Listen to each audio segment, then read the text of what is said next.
जिनको उन्होंने बीते 10 और आपको नवरात्रि की बहुत बहुत शुभकामनाएं। और कुछ ही दिनों में देश रामनवमी का पर्व मनाएगा। रामनवमी की बहुत बहुत शुभकामनाएं। आपको भी। मेरा पहला सवाल होगा ये कि आपने कई भाषणों में कहा है कि 2024 आपका लक्ष्य नहीं है, 2047 है। तो 2047 तक क्या कुछ होने वाला है और क्या ये चुनाव महज एक फॉर्मेलिटी है? मैं समझता हूं कि 2047 को और 2024 दोनों को मिक्सअप नहीं करना चाहिए, दो अलग चीज़ें हैं। जब देश आज़ादी के 75 साल अमृत महोत्सव मना रहा था, उसी समय मैंने ये विषय सबके सामने रखना शुरू किया था, आज से 1-2 साल पहले। और मैं ये कहता था कि 2047 देश की आज़ादी के 100 साल होंगे। स्वाभाविक रूप से ऐसे जो माइलस्टोन होते हैं वो एक प्रकार से नया उत्साह भरते हैं, नए संकल्प के लिए व्यक्ति को तैयार करते हैं। और उस अर्थ में मेरा मत था कि एक मौका है, 75 साल पर हम खड़े हैं, 100 साल पहुंचने वाले हैं, इस 25 साल का सर्वाधिक उपयोग कैसे करें। हर इंस्टीट्यूशन, हर कोई अपना एक लक्ष्य बनाए कि मैं अपना गांव का प्रधान हूं, 2047 तक मेरे गांव में इतना तो मैं करूंगा। आरबीआई को मैं कार्यक्रम में भी गया, 90 साल का उनका था। तो मैंने कहा कि 10 साल बहुत महत्वपूर्ण है, आपके 100 साल होंगे, इस पर अभी से सोचिए। तो मेरे मन में 2047 ये भारत की आज़ादी के 100 साल और देश में एक प्रेरणा जगनी चाहिए। और आज़ादी के 100 साल अपने आप एक बहुत इंस्पिरेशन है, किसी व्यक्ति की जरूरत नहीं है। तो एक पार्ट तो वो है। दूसरा है 2024। 2024 ये चुनाव का हमारा जो क्रम है 5 साल का, उसके हिसाब से वो आया हुआ क्रम है। और मैं मानता हूँ कि चुनाव ऑल टुगेदर डिफरेंट थिंग है। एक तरफ इस चुनाव में आप देखते हैं, लोकतंत्र में चुनाव को हमने लाइट नहीं लेना चाहिए। ये एक बहुत बड़ा महापर्व है और इसलिए मेरा तो मत है कि उत्सव के रूप में मनाना चाहिए। उससे जैसे स्पोर्ट्स, उसका जब फेस्टिवल होता है, स्पोर्ट्स के इवेंट होते हैं, वो स्पोर्ट्समैन स्पिरिट को पैदा करते हैं। प्रतिस्पर्धा भी। जब खेल का मैदान होता है तो देखने वाले, खेलने वाले, स्पोर्ट्समैन स्पिरिट का एक एनवायरनमेंट क्रिएट होता है जो हमारे संस्कार बन जाते हैं। चुनाव का ये माहौल अगर हम उत्सव में पलट दें, लोकोत्सव बना दें, तो हमारी रगों में, डेमोक्रेसी आने वाली पीढ़ियों के रगों में वो संस्कार बन जाती है। और लोकतंत्र के लिए बहुत आवश्यक है कि लोकतंत्र ये सिर्फ संविधान की सीमाओं में नहीं बंधना चाहिए, हमारी रगों में होना चाहिए, हमारे संस्कार में होना चाहिए। और उस अर्थ में मैं 2024 को देखता हूँ। ये बात सही है कि हमारा 25 साल का विजन, और उसमें मैंने बहुत काम किया है। और ये आज कर रहा हूँ ऐसा नहीं है, शायद मैं जब गुजरात में था तब भी इन दिशा में सोचता था। अब देखिए 2024 का चुनाव तो देश के सामने एक अवसर है कि एक कांग्रेस सरकार का मॉडल और एक बीजेपी सरकार का मॉडल, उनका 5-6 दशक का काम, मैं उनके लिए बहुत खुला मैदान छोड़ता हूँ। 5-6 दशक का काम और मेरा सिर्फ 10 साल का काम। कंपैरिजन कीजिए, किसी भी क्षेत्र में कंपैरिजन कीजिए, अगर कुछ कमियां होगी तो भी हमारी एफर्ट्स में कमी नहीं रही होगी। दूसरा, मुझे 10 साल में 2 साल तो कोविड की लड़ाई में जाना पड़ा और आफ्टर इफेक्ट भी बहुत था।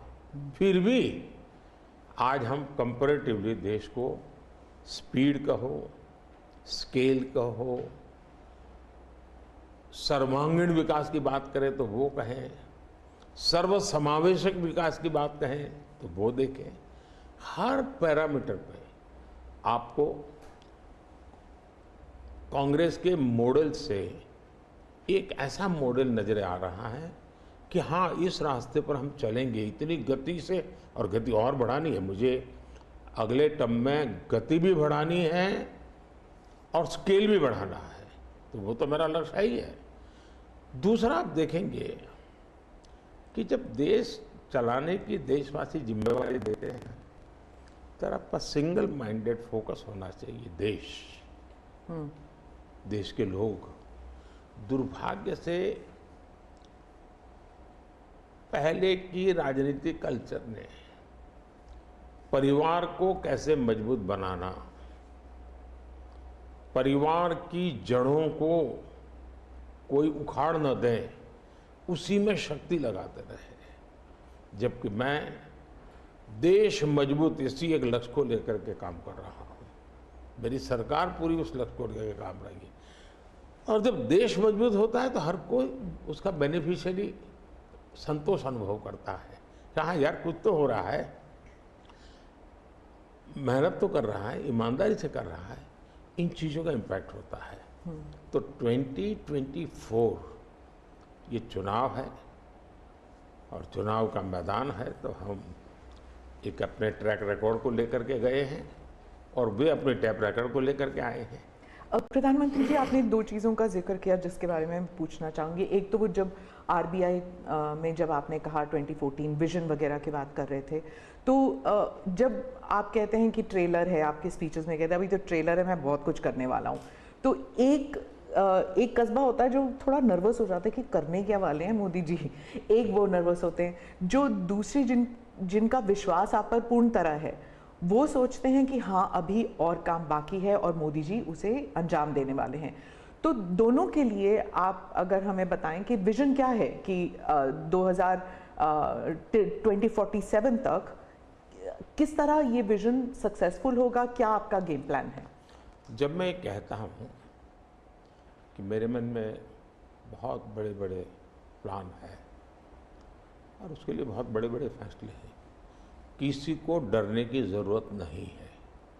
मेरे निर्णय किसी को डराने के लिए नहीं है, किसी को दबाने के लिए भी नहीं है। मेरे निर्णय देश के सर्वांगीण विकास के लिए है, जन कल्याण के लिए है, देश के युवाओं के एस्पिरेशंस को मैं देर करना नहीं चाहता हूँ, मैं समय बिगाड़ना नहीं चाहता हूँ, उस अर्थ में मैं कह रहा हूँ। दूसरी बात है, ज़्यादातर सरकारों का स्वभाव होता है वो ये मिजाज में रहते हैं हमने तो सब कुछ कर लिया, हम तो सब कुछ करते हैं। मैं नहीं मानता हूँ मैंने सब कुछ कर लिया है।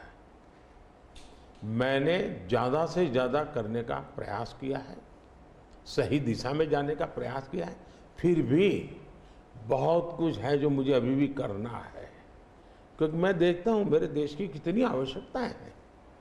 हर परिवार का सपना, वो सपना कैसे पूरा हो, ये मेरे दिल में पड़ा हुआ है। और इसलिए मैं कहता हूँ जो हुआ है वो ट्रेलर है, आपको अच्छा लगा है, लेकिन मैं बहुत अधिक करना चाहता हूँ, उस अर्थ में मैं उस बात को कहता हूँ। दूसरी बात है कि 2047 का जो विजन का सवाल है, एक तो मैं लंबे समय तक मुख्यमंत्री रह करके आया हूँ और मैं अनुभव करता था कि बार बार चुनाव, आचार संहिता, किसी भी राज्य में चुनाव हो तो मेरे राज्य से 30-40 सीनियर अच्छे अफसर ऑब्जर्वर के नाते जाते थे इलेक्शन ड्यूटी, तो 40-50 दिन तक वो बाहर रहते थे। तो मुझे चिंता रहती थी कि मैं सरकार कैसे चलाऊं, क्योंकि देश में ऐसे चुनाव होते ही रहते और मेरे ऑब्जर्वर जाते रहते, तो मैं तो फिर मैंने सोचा कि मैं ये इसको वैकेशन नहीं मानता हूँ। मैं चुनाव होगा तो उस पीरियड को वैकेशन के रूप में नहीं लूँगा। मैं अफसरों को पहले से काम देता हूँ, भाई अगली सरकार के लिए ये काम करो। तो मैं उस समय भी 100 दिन का प्लान करता था हाँ, उसी पे पूछना था मुझे। हाँ। अभी तो चुनाव हो ही रहे हैं, अभी रिजल्ट्स भी नहीं आए और आप 100 दिन का प्लान बना रहे हैं। मैं चुनाव में जाने से पहले शुरू किया। हाँ।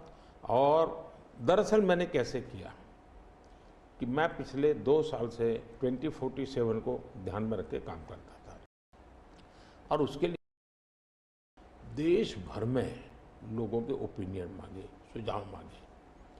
शायद 15 लाख से अधिक लोगों के मैंने सुझाव लिए हैं कि वो आने वाले 25 साल में हिंदुस्तान को कैसे देखना चाहते हैं। और मैंने सभी यूनिवर्सिटीज़ को कांटेक्ट किया, मैंने अलग अलग एनजीओ को कांटेक्ट किया, संगठनों को, और 15-20 लाख लोग उन्होंने इनपुट दिया। फिर मैंने एआई की मदद लेकर के उसको सब्जेक्ट वाइज बनाया, उसका काफ़ी मैंने टेक्नोलॉजी, आर्टिफिशियल इंटेलिजेंस, हाँ, टेक्नोलॉजी का भरपूर उपयोग किया। ओके। मैंने हर विभाग में अफसरों की एक डेडिकेटेड टीम बनाई कि भाई इस पर काम कीजिए, कैसे हो सकता है अगले टर्म के लिए, 25 साल के लिए। 25। और फिर मैंने खुद ने उनके साथ बैठा, प्रेजेंटेशन दिए 2-2, 2.5 घंटे, और मेरा विजन के अनुरूप क्या चीज़ें हैं, कौन सी चीज़ें डुएबल हैं, कौन सी चीज़ें डुएबल नहीं, थोड़ा सा ट्रेलर बता सकते हैं? उसको मैं ऐसा है कि आचार संहिता चल रही है। अच्छा। मैं अभी अगर इन चीज़ों को बताऊंगा तो शायद कोई उसको गलत अर्थ में ले लेगा, तो मैं उसमें फंसना नहीं चाहता हूँ जी। लेकिन इसमें कुछ छुपा हुआ नहीं है, मिल ही जाएगा। दूसरा मैंने कहा कि मैं चाहता हूँ कि ये जो मैं डॉक्यूमेंट बना रहा हूँ, जो मेरा विजन है जी। लेकिन वो विजन मोदी की बपौती नहीं है, वो 15-20 लाख लोगों के विचारों को उसमें समाहित किया। एक प्रकार से इसकी ओनरशिप देश की है। 15-20 लाख लोग इनपुट देते हैं, मतलब पूरा देश दे रहा है जी। मैंने क्या किया है कि मैंने उसको अभी डॉक्यूमेंट के रूप में तैयार करवा रहा हूँ। जैसे ही चुनाव प्रक्रिया पूरी हो जाएगी तुरंत वो स्टेट को भेज दिया जाएगा। ओके। मैं चाहूँगा कि स्टेट उस पर काम करे, स्टेट को क्या लगता है, क्या हो सकता है, क्या नहीं। और वो सिर्फ बीजेपी स्टेट्स नहीं है, सभी नहीं, पूरा देश, ये देश का है, ये भाजपा का नहीं है जी। ओके। ये काम देश का है। फिर मैं नीति आयोग की मीटिंग बुलाऊंगा, उसमें इस पर व्यापक चर्चा करूंगा मुख्यमंत्रियों के साथ, और फिर उसमें से एक फाइनल चीज बनेगी। दूसरी तरफ मैंने अफसरों को कहा है कि अभी जो हमारे सामने चित्र बना है, जो कुछ भी इनपुट आए उसके आधार पर मैंने अपने इनपुट दिए, उसमें से मुझे 3 हिस्सों में काम करना है। एक, बीजेपी का जो मैनिफेस्टो आएगा उसमें से करणीय काम तुरंत कैसे ले सकते हैं। दूसरा, ये जो 25 साल का हमारा जो एक खाका बना है, जो मेरा अपना विजन है, अभी तो मैं चाहूँगा कि मुझे और भी उसमें क्रिटिकल इनपुट चाहिए मुझे। मैं ऐसा नहीं मानता हूँ कि सब कुछ मुझे ही समझ और मुझे ही दिखता है। कोशिश मैंने भारी की, मैंने काफ़ी समय लगाया इसमें। उसको मैं 3 हिस्सों में बांटा। एक 25 साल, उसके लाइट में मेरे नेक्स्ट 5 ईयर, और उसके लाइट में मेरे फर्स्ट 100 डेज। तो इस प्रकार से मैंने पूरा डिजाइन बना के अफसरों को काम पे लगा दिया है, क्योंकि मैं 1 मिनट भी गंवाना नहीं चाहता हूँ जी। अब आपको याद होगा 2019 में बहुत कम लोगों को ध्यान रहता है, उस समय भी मैंने 100 दिन का काम दे करके चुनाव के मैदान में गया था, और जब मैं वापस आया आर्टिकल 370 100 दिन में मैंने कर दिया। 3 तलाक से मेरी बहनों को मुक्ति दिला दी, पहले 100 दिन में किया। यूएपीए बिल सिक्योरिटी को लेकर के हमने 100 दिन में कर दिया। बैंकों का मर्जर बहुत बड़ा काम था, हमने 100 दिन में किया। इतना ही नहीं, पशु का टीकाकरण, ये कोविड के टीकाकरण की इतनी चल रहा है ना, मैं देश में पहली बार करीब 15,000 करोड़ रुपया लगा करके पशुओं के टीकाकरण का बड़ा अभियान चला रहा हूँ, और मैंने 19 में पहले 100 दिन में किया था। तो मैं 100 दिन का क्या काम करना वो हैफाजत नहीं करता, मैं बिल्कुल प्लानिंग करके उसको आधार पर आगे चलाता हूँ। मोदी जी, आपने एक टर्म कॉइन किया है जो बहुत ही लोकप्रिय हो गया है, मोदी की गारंटी। अब चुनाव के वक्त कई लोग कह रहे हैं कि क्या उम्मीदवार जो है वो नॉट इम्पॉर्टेंट है, वोट तो सिर्फ मोदी जी को जा रहा है क्योंकि मोदी जी की गारंटी है। तो इलेक्शन के दौरान ये सब टर्मिनोलॉजी इंपॉर्टेंट होता है ना? पहली बात है, उम्मीदवार ही नहीं, चुनाव में हर मतदाता इम्पोर्टेंट होता है। चुनाव में बूथ लेवल का कार्यकर्ता भी इम्पोर्टेंट होता है, कैंडिडेट भी उतना ही महत्वपूर्ण होता है।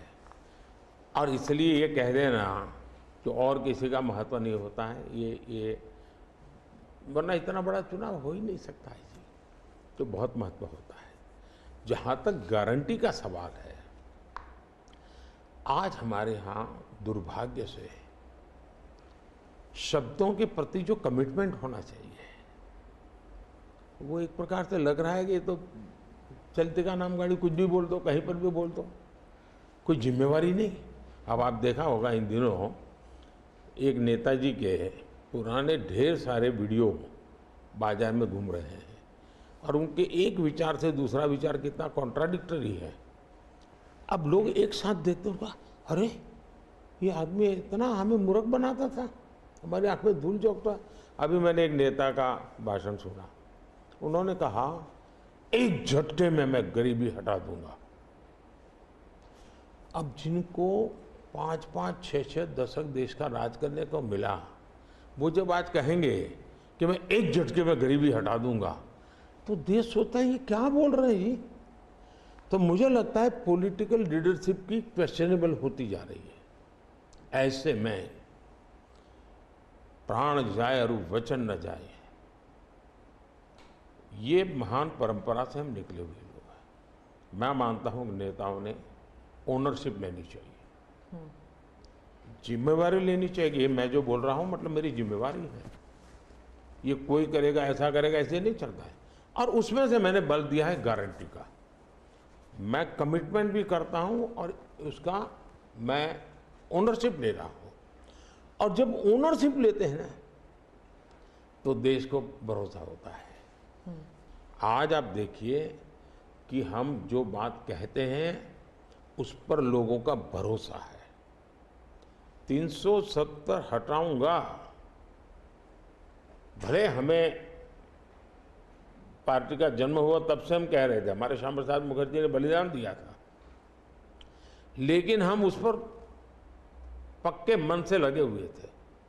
जब मेरा मौका आया, मैंने पूरी हिम्मत दिखाई, 370 गई और आज जम्मू कश्मीर का भाग्य बदल गया। 3 तलाक कितने ही चीजों से गुजरा, पॉलिटिकल लीडरशिप डर गई, लोगों को रहा भी इन पर क्या भरोसा करें। ये तो एक बार एक बोलते दूसरी बार, लोगों का भरोसा तब बनता है, कहेगा यार ये खुद खड़े रहेंगे, ये खड़े रहेंगे। और जाना भी है तो जिम्मेवारी लेकर के जाएंगे कि भाई ये था, मैं सोचा था, नहीं कर पा रहा हूं, मैं जा रहा हूं वापिस। लेकिन भरोसा बहुत बड़ी ताकत होती है और भारत जैसे देश में ये भरोसा को मैं अपनी जिम्मेवारी मानता हूं और इसलिए मैं बार बार गारंटी ये कहता हूं। मोदी जी, आप भरोसे की बात करते हैं, जब भी हमारे कैमरा टीम्स जहाँ भी जाते हैं वो सब यही कहते हैं कि जो मतदाता हो या कैंडिडेट हो, वो सब यही बात करते हैं, मोदी पर भरोसा। तो have we come to this situation जहाँ पे पहले होते थे, बोला जाता था कि Indira is India, India is Indira, और अब है मोदी इज भारत, भारत इज मोदी। क्या उस लेवल पर पहुँच गए हैं? ऐसा है कि देश ये कहता है,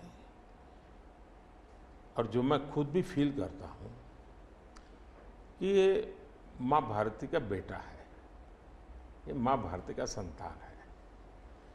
उससे ज़्यादा न लोग मुझे मेरे लिए सोचते हैं, न ही मेरे लिए बोलते हैं।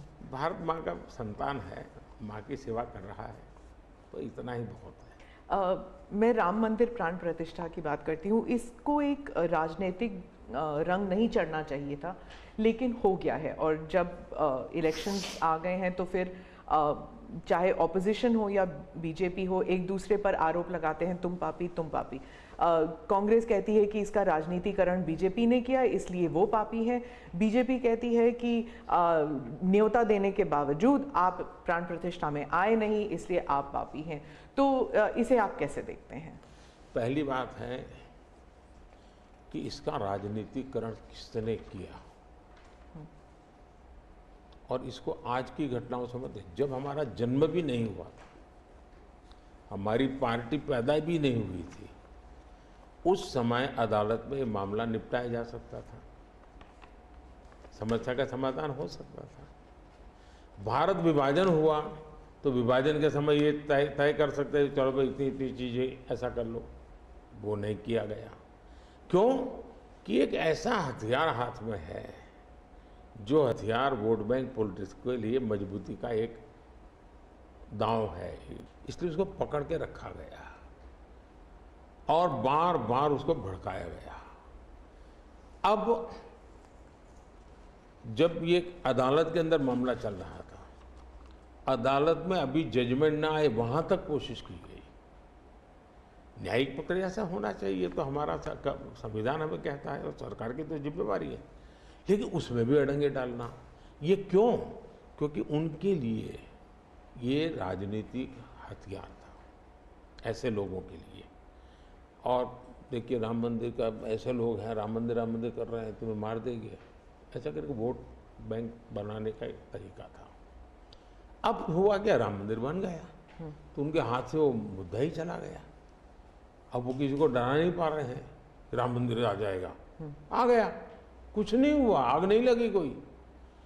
दूसरा, इनकी प्रकृति, आप सोमनाथ मंदिर से लेकर के अब तक की घटनाएं देखिए, वे भारत की मूलभूत आस्थाएं, भारत का मूलभूत जो पिंड है, उसके प्रति नेगेटिविटी लेकर के ही देश में वो अपनी बातें। अब सोमनाथ मंदिर को क्या प्रॉब्लम था? सरदार पटेल थे, डॉक्टर राजेंद्र बाबू को जाना था, वहां तो न जनसंघ था, न भाजपा था, न आरएसएस थी, न कोई लड़ाई थी, लेकिन उन्होंने मना कर दिया जाने। वो जो नेहरू जी की जो चिट्ठी थी, हाँ, जो भी है, अब ये और वो परंपरा आज भी चल रही है कि प्राण प्रतिष्ठा का निमंत्रण मिले और आप उसको ठुकरा दें।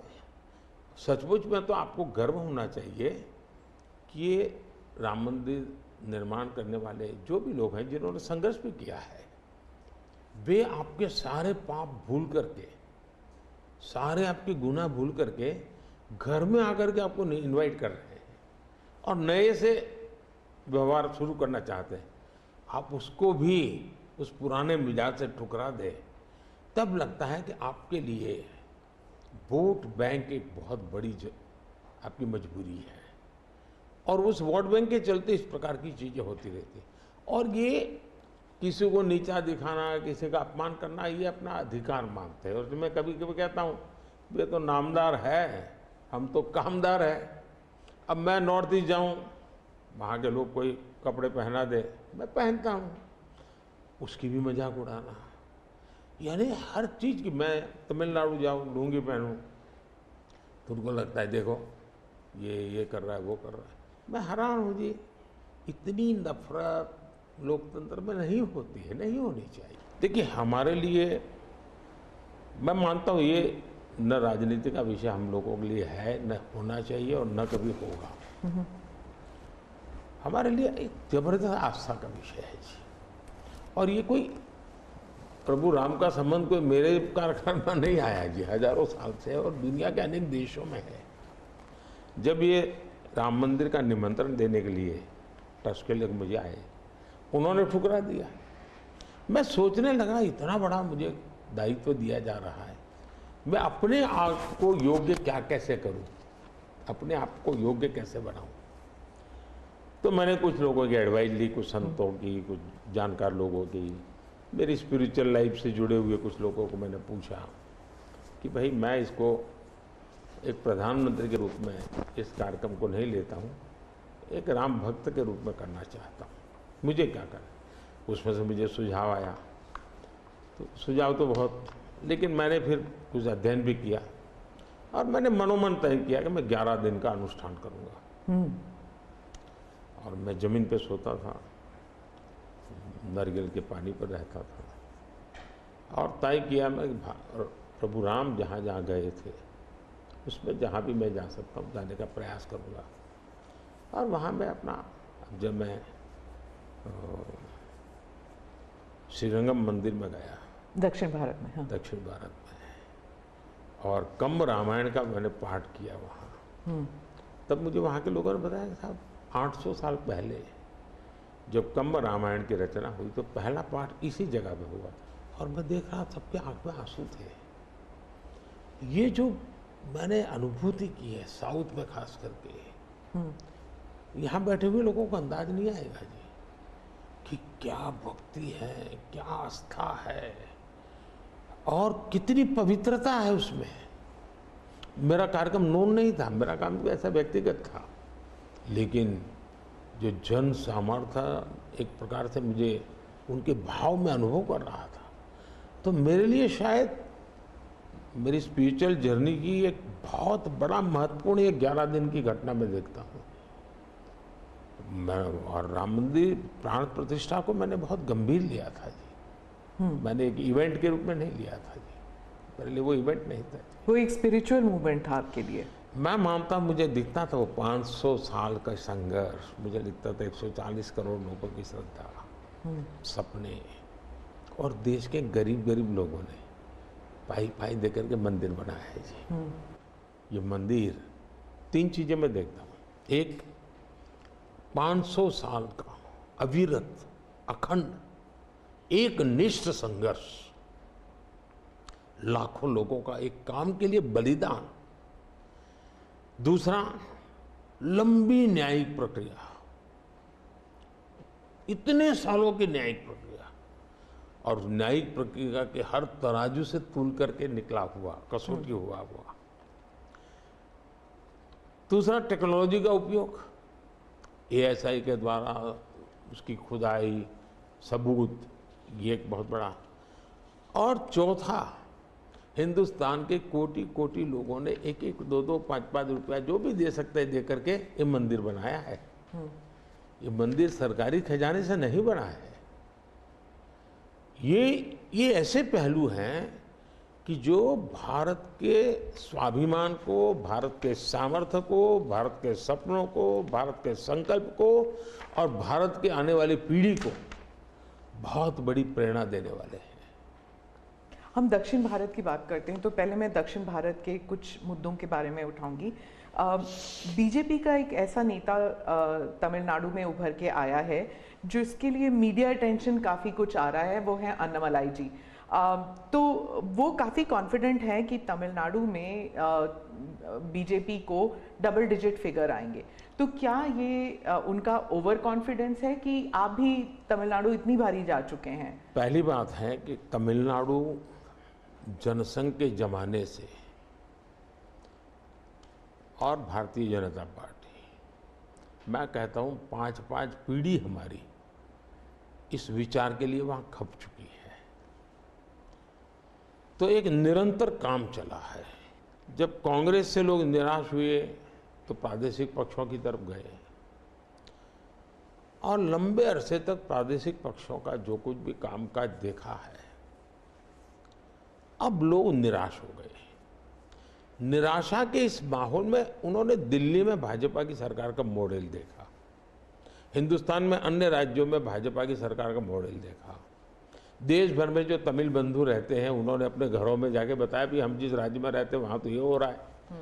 तो लोग स्वाभाविक तमिल प्रजा कंपैरिजन करने लगी कि जो हवा खड़ा किया गया था ये तो अच्छा काम कर रहे हैं। अब जैसे मैंने तमिल काशी संगम किया तो तमिलनाडु में DMK पार्टी वाले लोग ये तो पानीपुरी वाले करके मजाक उड़ाते थे, लेकिन जब तमिलनाडु के लोग काशी संगम कार्यक्रम में आए और काशी का रूप रंग देखा, उन्होंने कहा ये हमने तो जो सुना था ऐसा नहीं है, ये तो बहुत डेवलप दिखता है, बड़ी प्रगति हो रही है, IT का नेटवर्क दिखता है।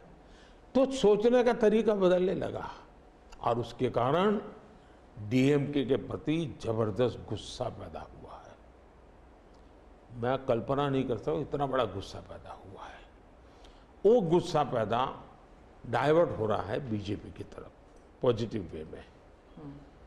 और अन्नामलाई एक बहुत ही अच्छे आर्टिकुलेट है, यंग है, बहुत ही अपनी IPS कैडर में बहुत बड़ी प्रतिष्ठित नौकरी छोड़ कर के आए हैं, दूसरा, लोग सोचते कि यार इतना बड़ा होनहार कैरियर छोड़ के आया आदमी, तो डीएमके या डीएमके में चला जाता, उसकी तो जिंदगी बन जाती। लेकिन वो मानने नहीं गया, वो बीजेपी में आया। तो लोग आप यार ये बीजेपी में गया है मतलब कुछ मेटल है, कुछ अच्छे इरादे वाला इंसान लगता है, तो स्वाभाविक रूप से उसके आकर्षण का केंद्र बना है। और मेरी पार्टी की विशेषता है, हम हर स्तर के हर छोटे मोटे कार्यकर्ता जिसमें क्षमता है उनको अवसर देते हैं। हमारा कोई परिवारवादी तो पार्टी है नहीं, परिवार से चलित पार्टी नहीं है, जिन पार्टियों में of the family, by the family and for the family होता है।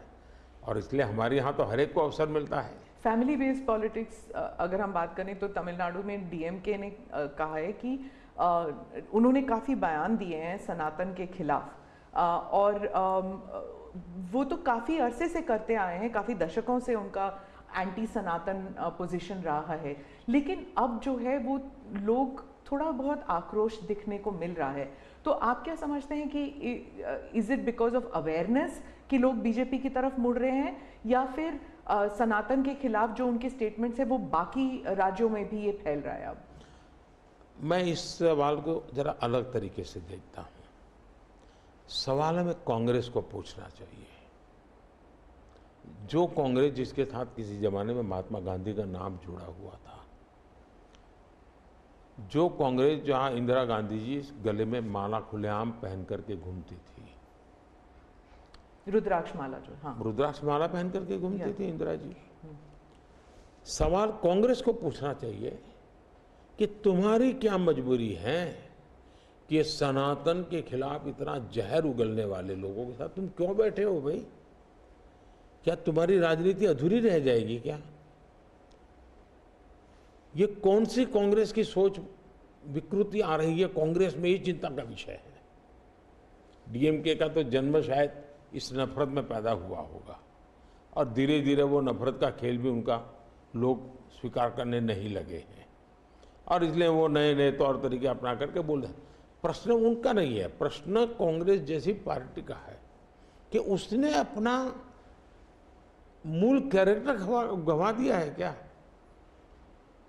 जब संविधान सभा में जो लोग बैठे थे तो ज़्यादातर गांधीयन लोग थे, ज़्यादातर कांग्रेस की विचारधारा से जुड़े हुए लोग थे, और पहला संविधान बना, उसके हर पेज पर जो पेंटिंग है रामायण, वो सनातन की ही परंपरा से जुड़े हुए हैं।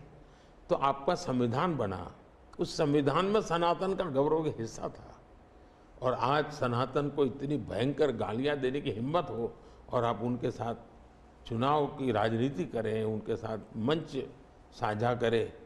मजबूरी कांग्रेस की, ये देश के लिए चिंता का विषय है।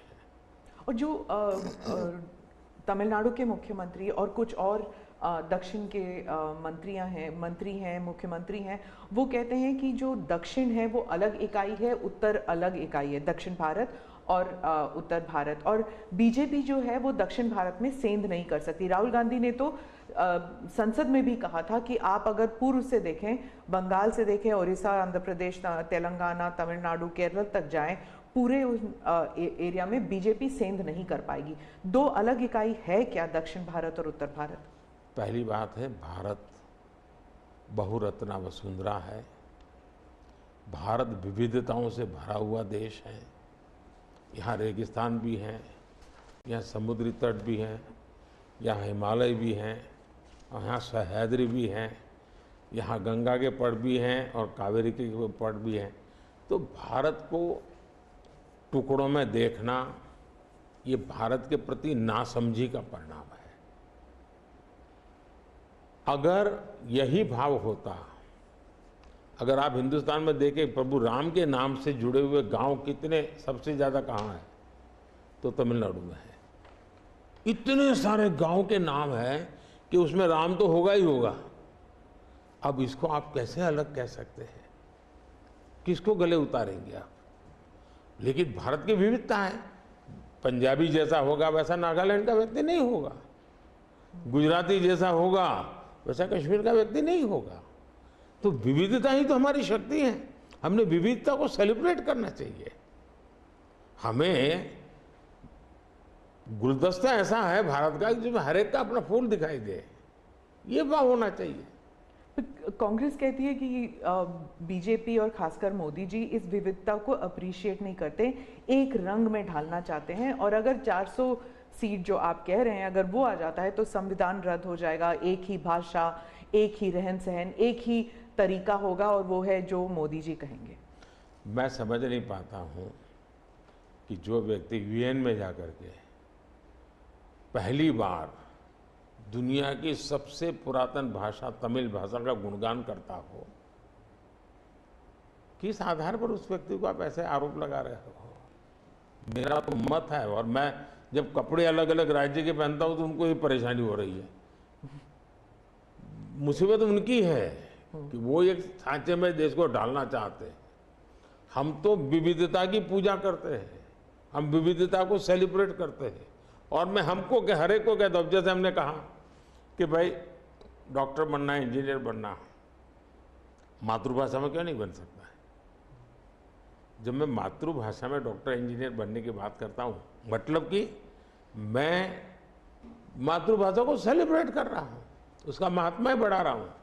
मुझे ये अभी ये गेमिंग वाले सब बच्चों के साथ बैठा था, तो उनमें से किसी ने पूछा कि हमारे लिए कोई संदेश, तो ऐसे मैंने कहा एक काम करो, अब जब भी आप हस्ताक्षर कहीं करेंगे, सिग्नेचर करेंगे, अपनी मातृभाषा में सिग्नेचर करो, इतना तो गर्व करो। अब मैं तो विविधता को लाने की कोशिश कर रहा हूँ। अब उनको आरोप लगाने हैं, क्या करेंगे? कुछ मुख्यमंत्री हैं वो कहते हैं कि उन्हें सेंटर से सहयोग नहीं मिलता। दक्षिण के भी कुछ मुख्यमंत्री हैं, आप भी मुख्यमंत्री रह चुके हैं, अब प्रधानमंत्री हैं पिछले 10 साल में। क्या कोऑपरेटिव फेडरलिज्म को लेकर आपके विचार बदल गए हैं जब आप मुख्यमंत्री थे और जब अभी आप प्रधानमंत्री हैं? दरअसल, और क्या उन्हें नहीं मिलता सहयोग? दुर्भाग्य हुआ है कि जो रीजनल एस्पिरेशंस होते हैं उसको सबसे ज़्यादा तवज्जो देनी चाहिए, ये मेरी पार्टी की फिलॉसफी है। अगर आप रीजनल एस्पिरेशंस जो हैं उसको नकार करके विकसित भारत का सपना पूरा नहीं कर सकते। दूसरा, मैं गुजरात में लंबे समय तक मुख्यमंत्री रह के आया हूँ, और मेरा सौभाग्य है कि देश में मैं पहला प्रधानमंत्री ऐसा हूँ कि जिसके पास राज्य के मुख्यमंत्री का इतना बड़ा अनुभव रहा है। तो एक मुख्यमंत्री के नाते केंद्र से क्या अपेक्षाएं होती हैं, केंद्र से क्या तकलीफें होती हैं, उसको मैंने भली भांति झेला है, समझा भी है, और इसलिए मैं कतई नहीं चाहूँगा कि मेरे देश का कोई राज्य, उसका उमंग उत्साह हो विकास का, उस पर कोई रुकावट पैदा हो। अगर रुकावट हटा सकता हूँ और उसमें मैं उनकी मदद कर सकता हूँ, वो भी मैं करने के लिए जाऊँ, क्योंकि मुझे देश बनाना है। दूसरा, मैं जब गुजरात था तब भी मेरा मंत्र था, यहाँ सरकार यूपीए की थी, तब भी मेरा मंत्र था भारत के विकास के लिए गुजरात का विकास। मैं गुजरात का विकास करूंगा, क्यों? क्योंकि मुझे मेरा देश का विकास करना है।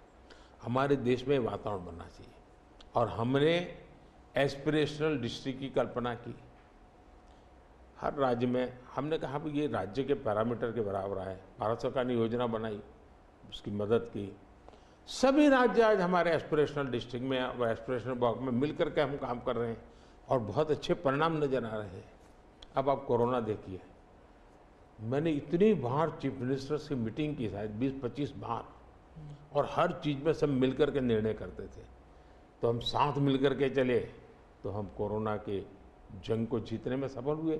और मैं पब्लिकली कहता हूँ कि कोरोना की लड़ाई में भारत की सफलता का कारण मैं सभी राज्यों का भी उतना ही योगदान है, मैं रिकॉग्नाइज करता हूँ। और इसलिए मैंने हमेशा कहा है कि देश को आगे ले जाना है तो हमें कॉम्पिटिटिव कोऑपरेटिव फेडरलिज्म चाहिए।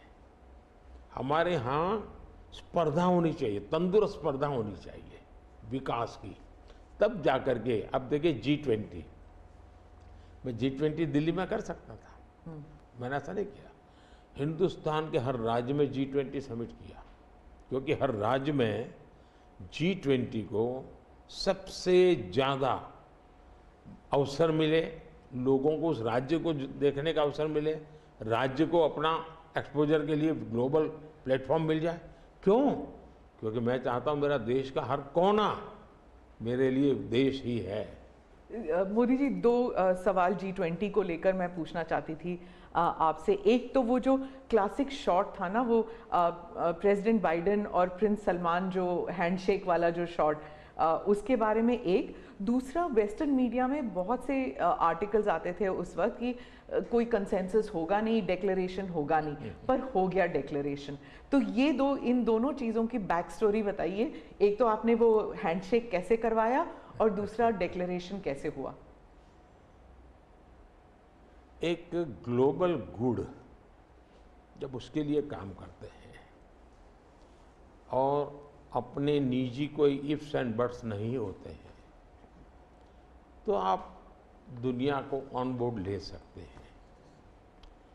और मेरी कोशिश ये थी कि मुझे बताइए भाई, आखिरकार ये G8 और G20 पैदा कैसा हुआ, जिन मुद्दों को लेकर के पैदा हुआ तो उस मुद्दों से हटना नहीं चाहिए। और उसमें सब मेरे से कन्विंस हुए, सब लोग कन्विंस हुए। कुछ लोगों से मुझे व्यक्तिगत बातचीत करने की ज़रूरत थी, मैंने वो भी किया। कुछ शब्दों की किसी के आग्रह रहते थे, उनको मैंने समझाने का प्रयास किया। दूसरा, मेरा इरादा था कि मैं लास्ट डे, लास्ट सेशन में नहीं करूँगा, मैं इसको इतना जल्दी करूँगा कि लोग सरप्राइज कर जाएंगे। और इसलिए मैंने दूसरे ही दिन, पहले ही सत्र में डिक्लेरेशन वाला काम पूरा कर दिया।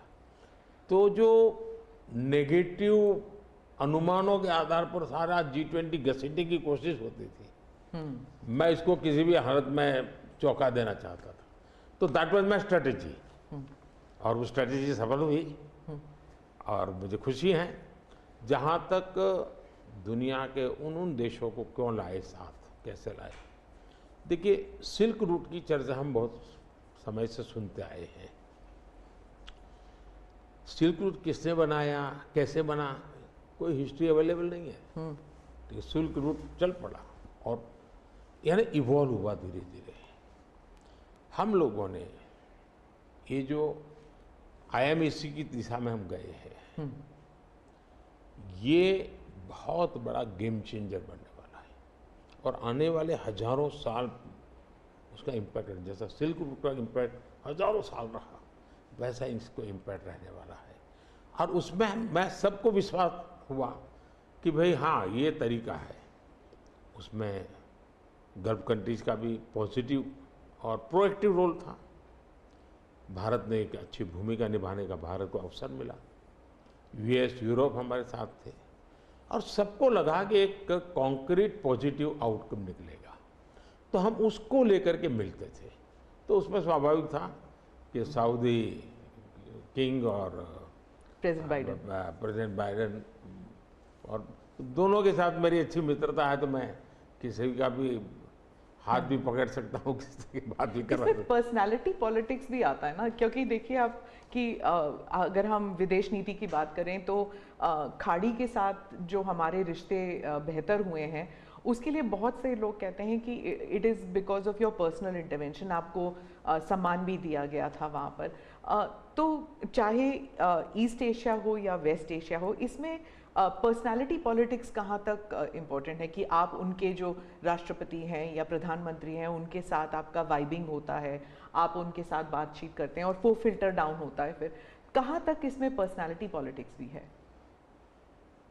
मैं समझता हूँ कि इसके अलग अलग व्यू हो सकते हैं और सब सही हो सकते हैं। एक मत स्ट्रॉन्ग है कि पर्सनालिटी कल्ट या पर्सनल रिलेशन, ये बहुत ज़्यादा इन चीज़ों में नहीं डाले थे। एक मत है, स्ट्रॉन्ग मत है।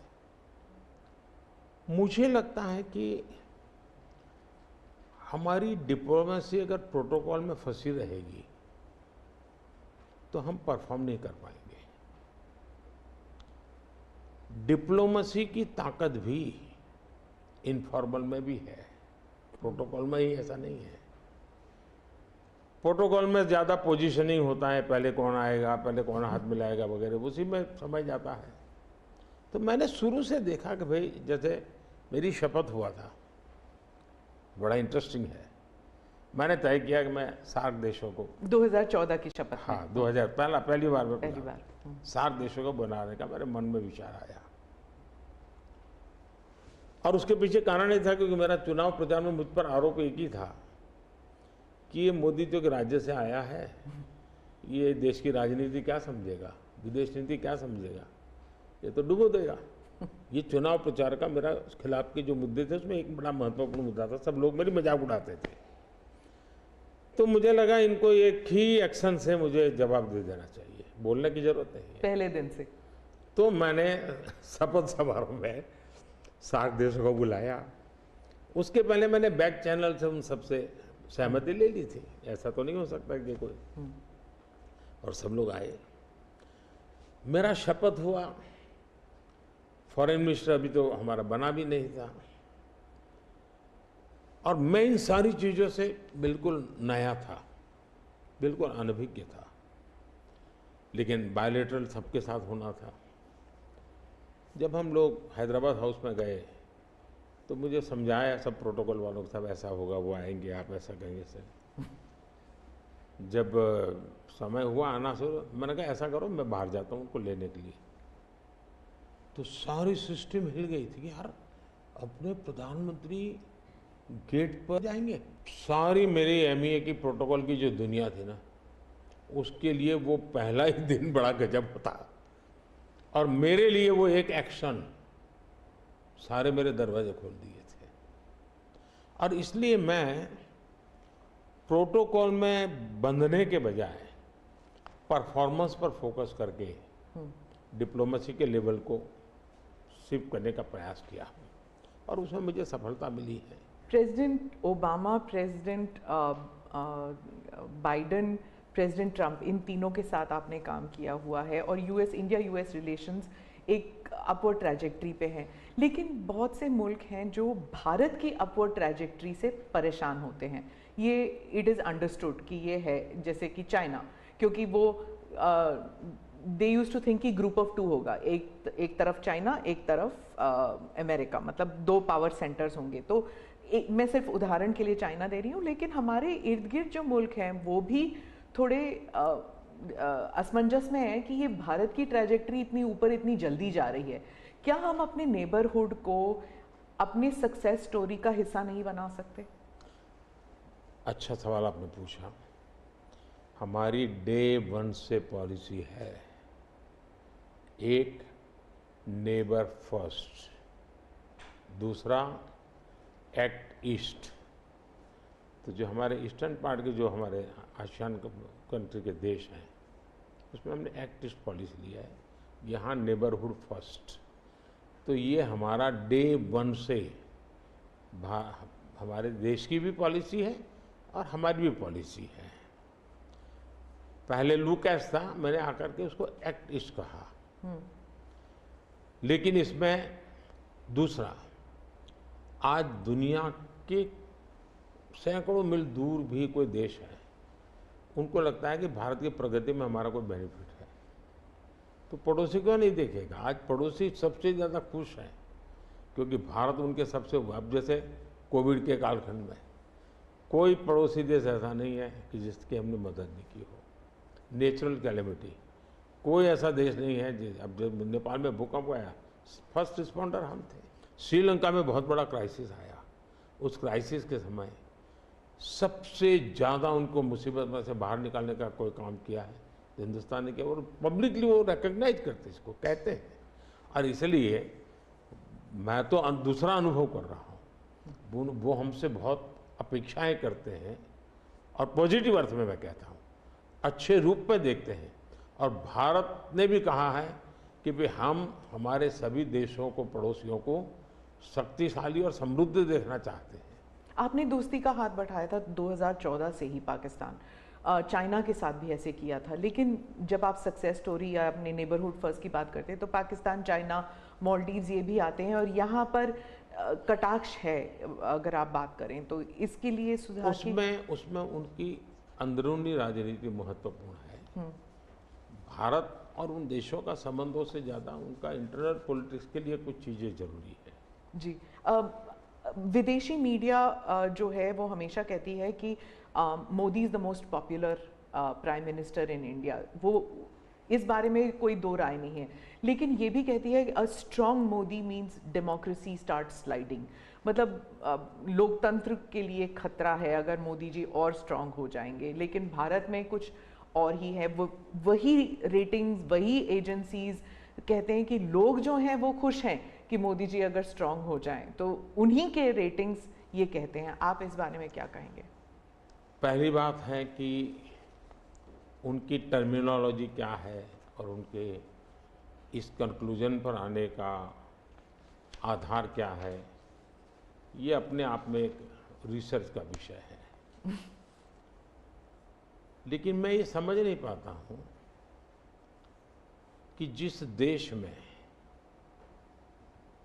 6 लाख पंचायतें चुने हुए लोगों से चलती हो, दुनिया में कोई देश ऐसा है कि जहाँ 6 लाख पंचायतें और नियमित रूप से चुनाव जहाँ होते हैं, इतने राज्य, अनेक पार्टियों की सरकारें, हमारे देश में शायद ही कोई ऐसी पॉलिटिकल पार्टी होगी जो कहीं सत्ता में ना हो। तो ये सब होने के बावजूद अगर ये कहना कि सर्वसत्ताधीश कोई बन रहा है, तो ये तो मुझे लगता है उनको जानकारियों का अभाव है। हिंदू दूसरा, अगर मोदी सर्वसत्ताधीश के रूप में रहता तो G20 में मेरे अगल बगल में ही कर रहा है। मैंने तो राज्यों के पास, क्योंकि डेमोक्रेटिक कैरेक्टर है ये हमारा। मोदी जी एक, मैं मदर ऑफ डेमोक्रेसी इसकी दुनिया में गुंज कर रहा हूँ, तो उनको क्वेश्चन हो रहा है, क्योंकि वो अभी भी स्वीकारने को तैयार नहीं कि भारत मदर ऑफ डेमोक्रेसी है। हाँ, एक सवाल था, यूक्रेन में जब युद्ध चल रहा था तो भारत के जो वहाँ पर छात्र थे उन्हें सुरक्षित रूप से वापस भारत लाया गया। ये एक दिल हिलाने वाला किस्सा था। इसमें आपने हॉस्टिलिटीज़ रोकने के लिए पर्सनल हस्तक्षेप किया था, पर्सनल इंटरवेंशन किया था, ये सुनने में आया है। तो इसके बारे में कुछ बताएंगे? देखिए, यूक्रेन की चर्चा जरा ज़्यादा हुई खिलाफ, लेकिन मैं 14 से लेकर ऐसी कई घटनाएं हैं। अगर आपने एक सुषमा स्वराज जी का एक इंटरव्यू है, आप देखिए कि कैसे यमन में से हमने हिंदुस्तान के लोगों को लाए, और सऊदी किंग के साथ मैंने बात कर करके उनसे कहा भाई मुझे वहाँ यमन से लोगों को लाना है, तो आपका बॉम्बार्डिंग चल रहा है, हम कर नहीं पा रहे हैं, मुझे कैसे मदद करेंगे? तो उन्होंने कहा कुछ समझ लीजिए मुझे। और सुषमा जी ने अपने इंटरव्यू में सारी चीज़ें कही हुई है। भारत की रिक्वेस्ट पर एक पीरियड रहता था जिस पीरियड में बॉम्बार्डिंग नहीं होता था, और उस समय हम हवाई जहाज़ में हमारे लोगों को निकालते। यमन से करीब 5000 लोगों को हम लाए थे। उसी प्रकार से यूक्रेन में, मेरा यूक्रेन से भी इतना ही घनिष्ठ नेता है, मेरा रशिया से भी इतना ही घनिष्ठ नाता रहा है।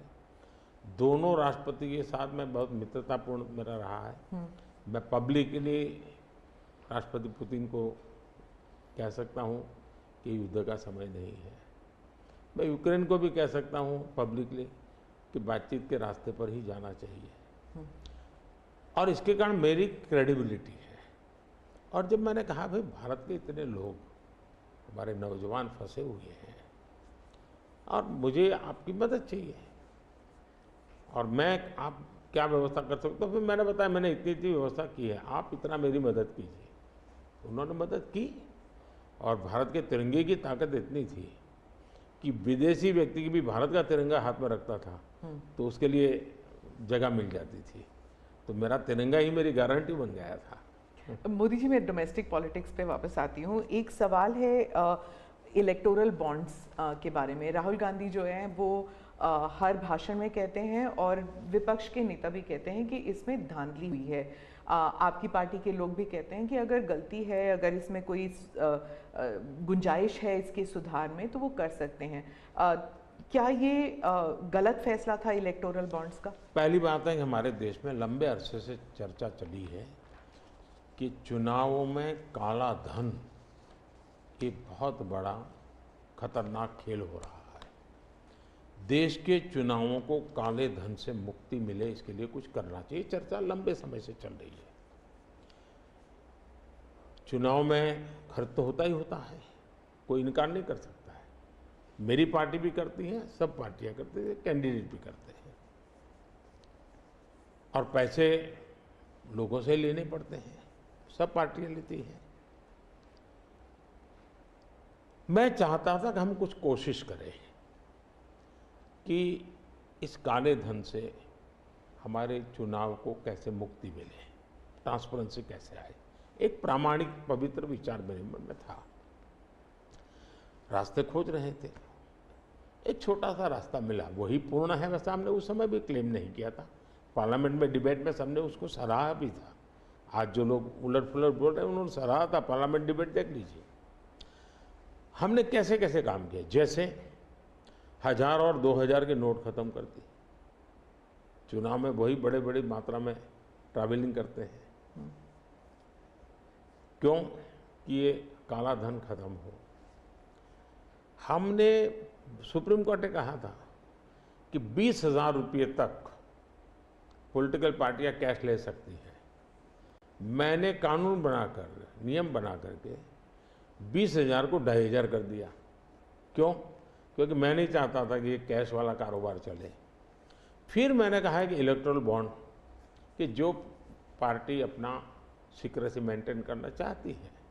होता था क्या, जैसे हम पहले बीजेपी में चेक से पैसा लेंगे तय किया, तो सब व्यापारी लोग हमें आकर के कहें साहब हम चेक से दे ही नहीं सकते। हमने कहा क्यों नहीं दे सकते? बोले हम चेक से देंगे तो हमें लिखना पड़ेगा, हम लिखेंगे तो जो सरकार है वो देखेगी कि ये विपक्ष को इतना पैसा दिया, तो हमें तो वो परेशान करेंगे। तो बोले हम तो पैसे देने के लिए तैयार है लेकिन चेक से नहीं देंगे। तो मुझे याद है हमारे 90 के दशक में जो चुनाव में हमको बड़ी दिक्कत आई थी, पैसे नहीं थे हमारे पास, और हम नियम लगा के बैठे थे कि हम चेक से लेंगे। देने वाले देने को तैयार थे, चेक से देने की उनकी हिम्मत नहीं थी। तो ये सारी चीज़ों का मुझे पता था। तो मैंने कहा भाई, तो हमने कहा भाई ऐसा है, अब देखिए इलेक्टोरल बॉन्ड न होते तो किस व्यवस्था में ताकत है वो ढूंढ के निकालते कि पैसा कहाँ से आया और कहाँ गया। ये तो इलेक्टोरल बॉन्ड की सक्सेस स्टोरी है कि इलेक्टोरल बॉन्ड थे तो आपको ट्रेल मिल रहा है मनी का, कि किस कंपनी ने दिया, कैसे दिया, कहाँ दिया। अब उसमें अच्छा हुआ बुरा हुआ वो विवाद का विषय हो सकता है, इसकी चर्चा हो। मुझे जो चिंता है वो, मैं ये कभी नहीं कहता हूँ निर्णय में कोई कमी नहीं होती है, निर्णय तो चर्चा कर सीखते हैं, सुधारते हैं, इसमें भी सुधार के लिए बहुत संभावना है। लेकिन आज हम पूरी तरह काले धन की तरफ देश को धकेल दिया है, और इसलिए मैं कहता हूँ सब लोग पछताएंगे जब बाद में ईमानदारी से सोचेंगे, सब लोग पछताएंगे। अब देखिए इलेक्टोरल बॉन्ड का भी विशेषता थी, कैसा झूठ चल रहा है। कुल देश में 3000 कंपनियों ने इलेक्टोरल बॉन्ड दिए हैं, उसमें 3000 में 26 कंपनियां ऐसी हैं जिन पर कार्रवाई हुई है। ये कहते हैं ना ईडी वीडी टिकना फला, 3000 डोनर है उसमें सिर्फ 26, और उनमें से 16 कंपनियां ऐसी थी छापा जब लगा उस समय बॉन्ड खरीदा। कोई जोड़ सकता है इसको, अगर बॉन्ड खरीदा, लोग ये जोड़ रहे हैं, उसकी विशेषता ये है कि ये जो 16 कंपनियों ने बॉन्ड खरीदा उसमें से 37 पैसा अमाउंट बीजेपी को डोनेशन में मिली। 63% बीजेपी के विरोधी पार्टियों को मिली, अगर पूरे जोड़े जाएं तो। हाँ, मैं ये 16 कंपनी जिसका ईडी सीबीआई कोई न कोई उस समय एक्शन भी हुआ और बॉन्ड भी निकला, 37% अमाउंट बीजेपी ने, 63 ऑपोजिशन को। क्या ईडी रेड करे और ऑपोजिशन को डोनेशन देने का कार्यक्रम वर्क करे? क्या बीजेपी ऐसा करेगी? इसका मतलब कि 63% पैसा विपक्ष के पास जाए और आप आरोप हम पर लगाएं, लेकिन उनको गोलमोल बोलना है और भाग जाना है। हम ट्रांसपेरेंसी की बात करते हैं तो विपक्ष कहता है कि ईडी, सीबीआई, आईटी, सारे के सारे इदारे जो हैं, इलेक्शन कमीशन को भी जोड़ते हैं वो, कि सारे इदारों पर बीजेपी हावी है और लेवल प्लेइंग फील्ड है ही नहीं। मतलब they already making the ground कि इलेक्शन जो है वो फेयर नहीं हो सकता। इसमें एक भी कानून मेरी सरकार ने नहीं बनाया, चाहे ईडी हो, सीबीआई हो, चाहे इलेक्शन कमीशन। ऊपर से हमने तो इलेक्शन कमीशन में सुधार किए हैं। आज इलेक्शन कमीशन बनता है तो अपोजिशन भी उसमें होता है। पहले तो प्रधानमंत्री एक फाइल पे साइन करके इलेक्शन कमीशन बना देता था, और जो उनके परिवार के साथ निकट जुड़े थे ऐसे ऐसे लोग इलेक्शन कमिश्नर बने थे। ऐसे लोग इलेक्शन कमिश्नर बने थे जो वहाँ से निकलने के बाद राज्यसभा के मेंबर बने, उनकी सरकार के मिनिस्टर बने। ऐसे इलेक्शन कमिश्नर बने थे जो कांग्रेस के बाद में कैंडिडेट बने, और इसलिए हम उस लेवल पे प्ले नहीं कर सकते। तो हमारा लेवल प्ले फील्ड हो ही नहीं सकता, हम ऐसे बन ही नहीं सकते। हम अच्छे रास्ते पर जाना चाहते हैं, हम उस रास्ते पर जाना नहीं चाहते।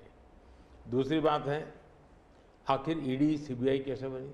ईडी वगैरह का आप देखेंगे या इलेक्शन कमीशन का अपने एक कहावत है, नाच न जाने आंगन टेढ़ा। और इसलिए कभी ईवीएम का बहाना निकालेंगे, कभी मूलतः पराजय के लिए वो कुछ रीजनिंग अभी से सेट करने में लगे हैं ताकि पराजय उनके खाते में न चढ़ जाए। वो कह रहे हैं लड़े कैसे आप? या तो ऑपोजिशन लीडर्स को जेल में डाल रहे हैं, या फिर अगर वो आपकी पार्टी में आ गए तो सारे पाप धुल गए। कितने ऑपोजिशन लीडर जेल में हैं? कोई मुझे बताए। और क्या यही ऑपोजिशन लीडर उनके सरकार चलाते थे? या जेल का डर है? हाँ, डर तो पाप का होता है जी, ईमानदार को क्या डर होता है? मेरे यहाँ भी तो उन्होंने मेरे होम मिनिस्टर सबको जेल में डाल दिया था। दूसरा, ईडी की बात करते हैं। आप गुजरात के बारे में कह रहे हैं जब आप मुख्यमंत्री? हाँ, मैं मुख्यमंत्री था। अच्छा, जो ईडी की बात करते हैं, ईडी ने जितने केसेस किए ना, उसमें से सिर्फ, देश को समझना, सिर्फ 3% ही पॉलिटिकल लोग इन्वॉल्व है जिन पर एक केस हुए हैं। 97% जिनका राजनीति से कोई लेना देना नहीं, ऐसे लोगों है को हुआ है जो कोई ड्रग माफिया है, कुछ अफसर हैं जो करप्शन करते हैं, कुछ अफसर हैं जो बेनामी संपत्ति बना के बैठे हुए हैं। 97% केस उन पर हुए हैं, जेलों में वो लोग गए हैं। अच्छा, मजा देखिए, ईडी एक स्वतंत्र संस्था को काम कर देना चाहिए, नहीं करने देना चाहिए? बनाई क्यों भाई?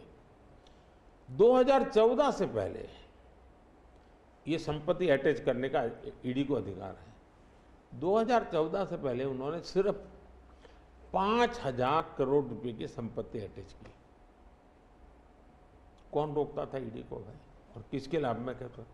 मेरे कालखंड में गलत काम करने वालों की 1 लाख करोड़ रुपए की संपत्ति अटैच हुई है। क्या ये देश की जनता का पैसा नहीं है? दूसरा आंकड़ा तो आप और हैरान हो जाओगे। 2014 पहले इसी ईडी ने देश में से 34 लाख रुपए, 34 लाख रुपया कैश जब्त किया था। मतलब कि स्कूल बैग में आ जाए इतना पैसा, स्कूल बैग में आ जाए। पिछले 10 साल में हमने 2,200 करोड़ रुपया कैश जब्त किया है। 2,200 करोड़ रुपया कैश जब्त किया है। कहाँ 34 लाख, कहाँ 2,200 करोड़। 34 लाख रुपया एक बैग में आ जाता है, 2,200 करोड़ रुपया शिफ्ट करना है तो वो हाथी का छोटा सा ट्रक आता है ना, 70 ट्रक लगेंगे तब जाकर इतना रुपया हमने ईडी ने हमारे यहाँ हमारे कालखंड में। इसका मतलब ये है कि ईडी सही काम कर रही है। कैश पकड़ा है भाई, लोग पकड़े नहीं, कैश भी पकड़ा है। और मेरा ये कमिटमेंट है जी, मैं ये कन्विंस हूं कि भ्रष्टाचार ने देश को तबाह करके रखा है। हमें देश में से भ्रष्टाचार के खिलाफ लड़ाई लड़नी चाहिए, पूरी ताकत से लड़नी चाहिए। और ये मेरा व्यक्तिगत रूप से मेरा ये कन्विक्शन बना हुआ है। एक सवाल आर्थिक इशू पर है कि जब इलॉन मस्क भारत आने वाले हैं और वो जब आपसे अमेरिका में मिले थे तो उन्होंने कहा था वो आपके प्रशंसक हैं, is a fan of yours. क्या हम भारत में टेस्ला का, स्टारलिंक, ये सब देखेंगे? और इससे जुड़ा एक सवाल था कि क्या जब ऐसे कंपनीज भारत में आएंगे तो क्या नौकरियां बढ़ेंगी? क्योंकि बहुत से लोग चाहते हैं कि, और थोड़ा भय भी है कि जब ये इंटरनेशनल कंपनीज भारत आएंगी तो क्या भारत में नौकरियां होंगी, नहीं होंगी? इन दोनों पर पूछना चाहती हूँ मैं। देखिए, पहली बात है, एलन मस्क मोदी के प्रशंसक है, वो अपनी जगह पे है। मूलतः वो भारत के प्रशंसक है और मैं अभी उनको मिला ऐसा नहीं। मैं 2015 में उनकी फैक्ट्री देखने गया था, वो कहीं बाहर थे, तो स्पेशली अपने सारे कार्यक्रम कैंसिल करके वो वापस आए। मुझे सब चीज़ें खुद ने अपनी फैक्ट्री में दिखाई और उनका विजन क्या है वो मैं उनसे समझा। मैं अभी गया तो दोबारा भी उनसे मिला था और अभी वो भारत आने वाले भी हैं। देखिए, भारत में पिछले 10 साल में दुनिया भर से हर क्षेत्र में पूंजी निवेश हो रहा है। अब हमारा ईवी मार्केट, इलेक्ट्रिक व्हीकल का मार्केट कितना बड़ा बना है, आपको जानकर के हैरानी होगी कि कितना बदलाव आया है, लोग पकड़ नहीं पाते। 2014-15 में हमारे देश में 2000 इलेक्ट्रिक व्हीकल थे, 2000 बिके थे। 14-15 में 2000 इलेक्ट्रिक व्हीकल बिके थे। 2023-24 में 12 लाख इलेक्ट्रिक व्हीकल बिके हैं। कहा 2000 का 12 लाख। इसका मतलब इतना बड़ा चार्जिंग स्टेशन का नेटवर्क बना है, पर्यावरण को बहुत बड़ी मदद मिली है। यानी एक प्रकार से, और उसको लेकर के हमने आपको एक पॉलिसी का रूप दिया है। हमने दुनिया को कहा कि भाई भारत बहुत तेज़ी से ईवी पे जा रहा है, मैन्युफैक्चरिंग करना चाहते वो आना चाहे आइए। इतना ही नहीं, मैं चाहता हूँ हिंदुस्तान में निवेश आना चाहिए, क्योंकि भारत में वो चीज़ें जिसमें भले पैसा किसी का भी लगा हो, पसीना मेरे देश का लगना चाहिए, उसके अंदर सुगंध मेरे देश की मिट्टी की आनी चाहिए, ताकि मेरे देश के नौजवानों को रोजगार मिले। और मैं उसके लिए, अब देखिए, गूगल उसका बड़ा काम यहाँ कर रहा है, सैमसंग यहाँ पर आया, एप्पल बहुत बड़ी मात्रा में यहाँ पर आया। हमारे यहाँ बड़ोदरा के अंदर एयरक्राफ्ट मैन्युफैक्चरिंग के लिए काम शुरू हुआ, सेमीकंडक्टर के लिए अभी तो ताइवान के एक लीडर का बड़ा अच्छा बयान भी आया। यानी हम हर क्षेत्र में चाहते हैं कि लोग टेक्नोलॉजी ट्रांसफर करें, हम चाहते हैं कि लोग पूंजी निवेश करें, हम चाहते हैं कि हमारे देश के नौजवानों को रोजगार मिले। मैं ये अब मुझे मंजूर नहीं है कि मेरा देश के गेहूं बाहर जाए और ब्रेड में बाहर से लूँ। मैं ऐसा नहीं चलाऊँगा। जो भी करूँगा मेरे देश में करूँगा, मेरे देश के नौजवानों के लिए करूँगा, और मैं इसके लिए नीतियाँ भी बनाता हूँ, हिम्मत के साथ बनाता हूँ, और लोग आ भी रहे हैं, भरोसा कर रहे हैं। प्रधानमंत्री जी, अंत में 2 सवाल पूछना चाहूँगी। एक तो फर्स्ट टाइम वोटर्स, पहले बार जो मतदान करने वाले हैं, उनके लिए आपका क्या संदेश है? और दूसरा, जो ईमानदार मध्यम वर्गीय करदाता है, honest middle class tax payer, millions are there, तो उनके लिए वो क्या उम्मीद कर सकते हैं मोदी 3.0? देखिए, मैं जो विकसित भारत की बात करता हूँ, उसके साथ साइमल्टेनियस किसका भविष्य जुड़ा हुआ है? जो आज 20 साल का, 22 साल का है, वो 2047 में है, उसकी पूर्ण जिंदगी का एक कालखंड है एक प्रकार से, तब वो 40, 45, 50 का होगा। मतलब ये भारत के विकसित भारत बनने की प्रक्रिया और उसकी जिंदगी की प्रक्रिया दोनों साथ है, गोल्डन अपॉर्चुनिटी है उसके साथ। ये सबसे ज़्यादा बेनिफिशियरी आज का जो फर्स्ट टाइम वोटर है, वो 2047 का सबसे बड़ा बेनिफिशियरी बनने वाला है। ये बात मैं उसको समझा रहा हूँ कि भाई मैं तेरा भविष्य बना रहा हूँ, तुम मेरे साथ जुड़ जाओ, और मैं क्या मानता हूँ कि वो जुड़ेगा। दूसरा, फर्स्ट टाइम वोटर जो है वो परंपरागत चीज़ों से बाहर आना चाहता है। अब आप देखिए विपक्ष का घोषणा पत्र पूरी तरह इकोनॉमी को फेल करने वाला घोषणा पत्र है। एक प्रकार से विपक्ष का घोषणा पत्र देश के जो फर्स्ट टाइम वोटर हैं या पिछले जिनकी उम्र 25 से कम है, उनके भविष्य को रौंदने वाला उनका मैनिफेस्टो के इकोनॉमिक प्रोग्राम है। वो तो खटाखट खटाखट खटाखट पैसे देने वाला। मैं उनको क्या करना है, पूरा अगर एनालिसिस करोगे तो सबसे बड़ा नुकसान ये जो देश के 25 साल की उम्र से कम उम्र वाले लोग हैं, उनके भविष्य को रौंदने वाला एक उनका इकोनॉमिक प्रोग्राम है जी। बर्बाद हो जाएगा। मुझे उनकी ज़िंदगी बनानी है। मैं देश में इनोवेशन को बल देना चाहता हूँ। देखिए देश में जो पैटेंट इन दिनों रजिस्ट्री हुई, हिस्टोरिकल रिकॉर्ड है पैटेंट के। तो यंग जनरेशन को लगता है हाँ हमारी ज़िंदगी बढ़ रही है। आज डेटा मेरे देश का इतना सस्ता है, मैं जानता हूँ मेरे देश को आर्थिक रूप से नुकसान हो रहा है, लेकिन सस्ता डेटा का परिणाम है कि मैं देश में डिजिटल रिवॉल्यूशन लाने में मेरे नौजवानों को मैंने ताकत दी है। आज वो दुनिया, मुझे अभी गेमिंग वाले बच्चे मिले थे, वो कहते थे साहब दुनिया के देश में हम खेलने के लिए जाते हैं, वहाँ डेटा इतना महंगा है। बोले हम 50 बार सोचते हैं, हम भारत के अंदर इतना हमारे लिए अवसर है, इतना सस्ता डेटा है तो हम हिम्मत कर रहे हैं।